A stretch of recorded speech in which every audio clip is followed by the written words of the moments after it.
Monsieur le bâtonnier Tapeau vous a exposé les circonstances de ce dossier.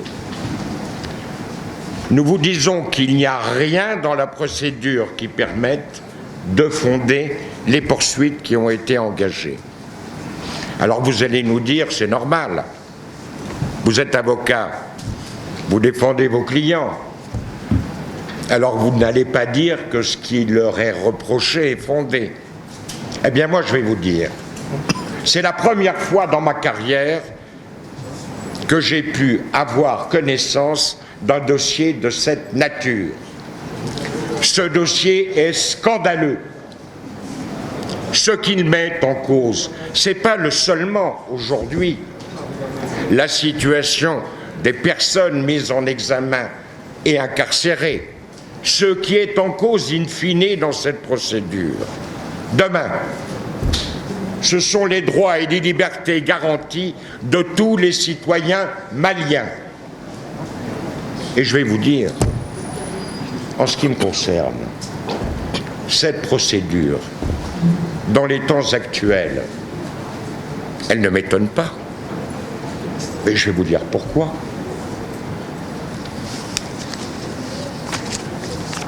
J'ai fait un retour sur la Constitution du Mali du 25 février 1992.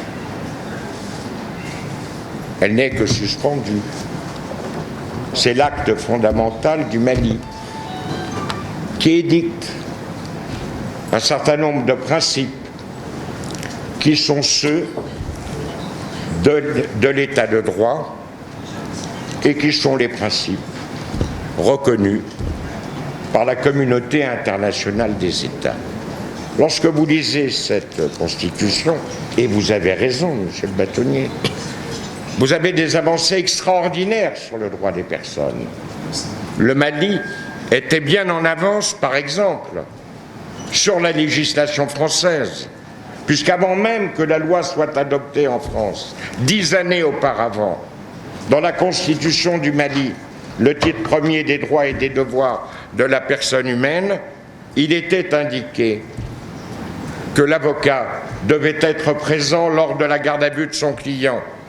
Il était indiqué, ce qui n'est pas le cas en France, que même dans le cadre d'une enquête préliminaire, une personne entendue doit être assistée de son avocat.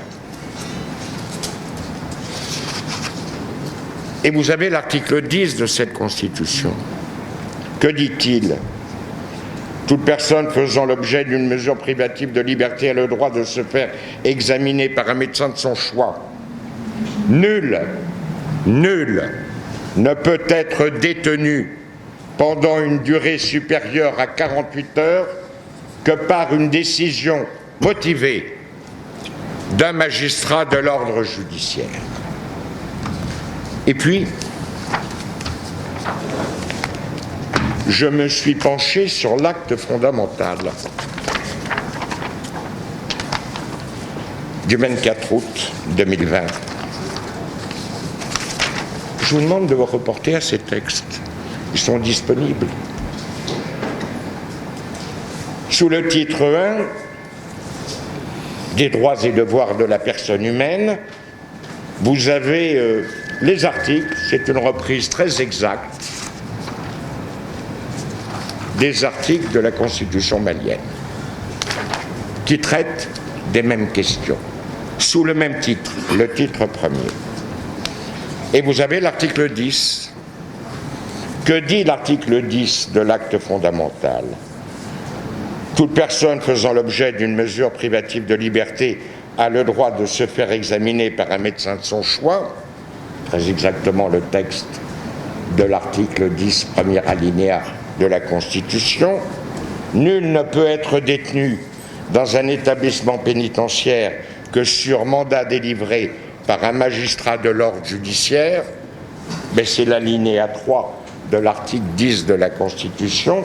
Nul ne peut être détenu dans un établissement pénitentiaire que sur mandat délivré par un magistrat de l'ordre judiciaire, sauf que dans l'acte fondamental du 24 août, l'alinéa 2 de la Constitution Nul ne peut être détenu pendant une durée supérieure à 48 heures que par décision motivée d'un magistrat de l'ordre judiciaire, a disparu.